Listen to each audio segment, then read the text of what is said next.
Hello everybody and welcome back. It's your art teacher, Mr. Guera, and today I want to start things off with a question. Do you have a favorite blanket? One that you like to wrap around yourself as a superhero cape or snuggle up in when it's cold? Recently, I got this one. I mean, this is more than just a blanket. Look at this beautiful work of art. The lines, the patterns, the colors. I love it because it's like a special kind of blanket that you wear and a work of art at the same time. And you know who else loves to wear blankets? Why, it's Serape Swift. He's a huge fan of all things woven. Baskets, scarves, shoes, and yes, serapes. In fact, you see those weaving needles he's holding? He uses them to weave serapes to give to others who are in need. And that's why his classifications are object, because he loves wearing serapes, and knowledge, because he actually knows how to make them. And wouldn't you know, that brings us to our art lesson, making a serape. For sure, Buzu trading cards are fun to collect, trade, and battle. But did you also know that when you scan the QR code on the back of a Buzu trading card, you get that card's art lesson ad-free? And not only that, you'll also receive free downloadables with every card.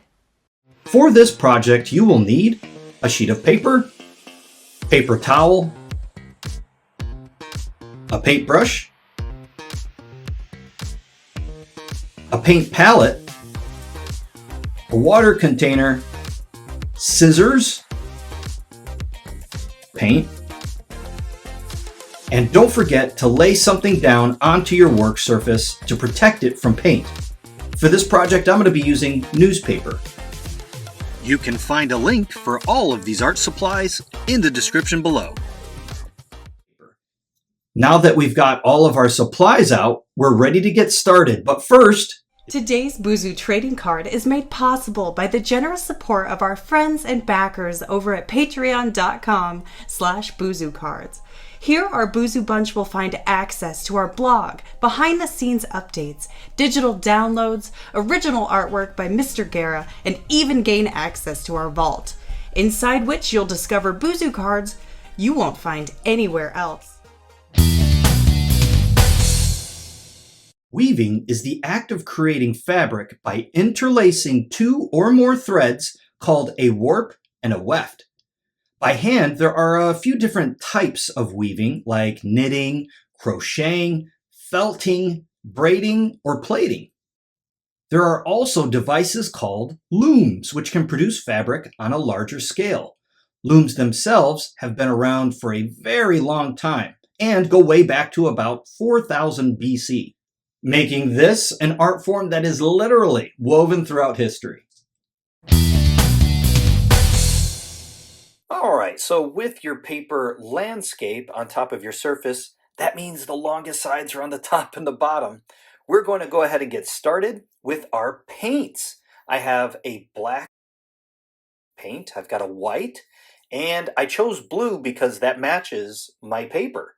I think it really helps our serape designs and lines pop if you use the same color paint with the same color paper. But no matter what color paper you're using, you can use any color of paint and still make a wonderful looking serape. Okay, so let's pop the caps on these and put just a little dab of paint inside our palette. I like to say just a little bit bigger than the size of an M&M, the big M&Ms. Okay, so, I put a little bit of extra white in there, but that's okay. Accidents happen all the time. No fuss, no muss. We've got our surface covered with newspaper. We're good. A little bit of black, and we're ready to start.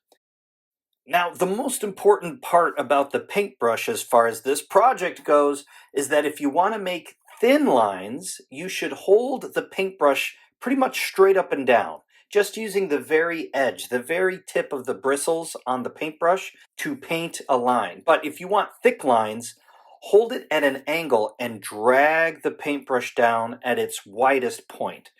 All right, so I want you to take your paintbrush and just lightly dab the bristles into your color paint, not the black, not the white, but if you're matching paint color with paper color, get that color first. we're going to start with some thin lines. So I want to leave this section here open for fringe. So I don't want to paint too close to the edge at all because we have to get these edges cut with fringe. We'll be doing that a little bit later, but for right now, I want a vertical line. That means a line that goes up and down just as thin as you can make it. It doesn't have to be a perfectly straight line. Just go ahead and drag that line down. Make sure that the paint is touching the top of the paper all the way down to the bottom. Now that you've done that, we're going to make the exact same line on the other side, remembering to leave some space on the right side for fringe.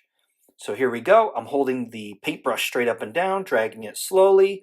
Ah, nice. And we're just beginning. We're starting with these two thin lines as our first pattern. We're going to go with the middle now, so I'm going to reload up on my blue paint. Nice. And this time, what I want to do is I want to make a nice wavy line using a very thick brush stroke.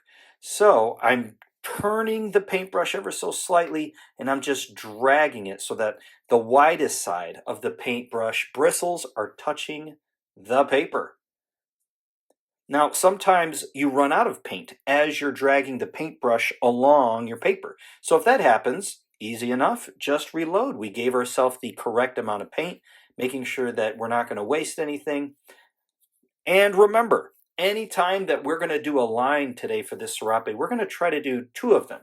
So I've got one wavy line on the left, and it's in between the two thin lines that we started with. So now it's time to do a second wavy line on the right.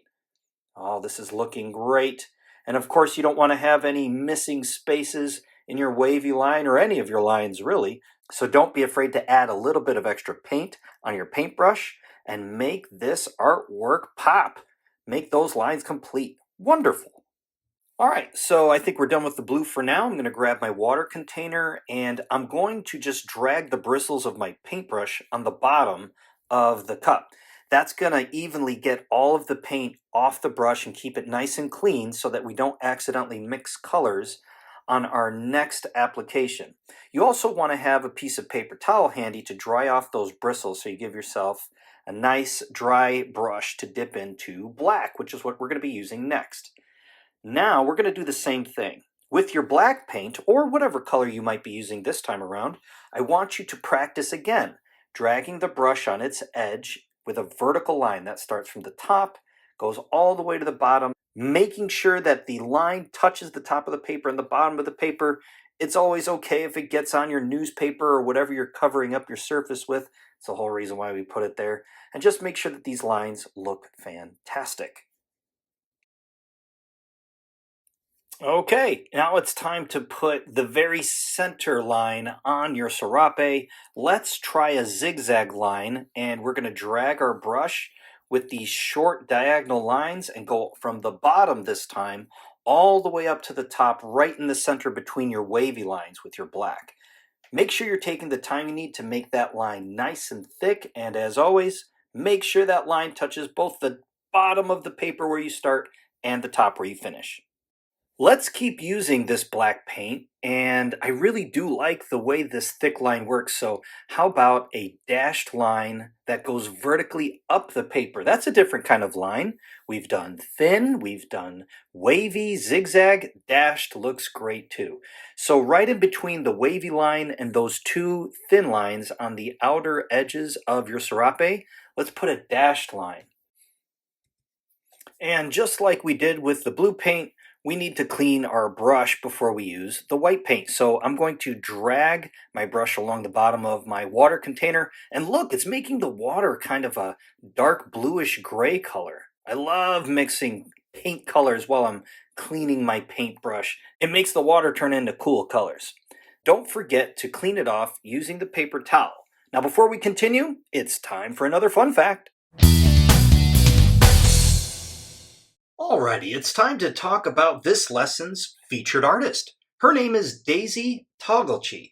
She was known as one of the world's most famous Native American weavers.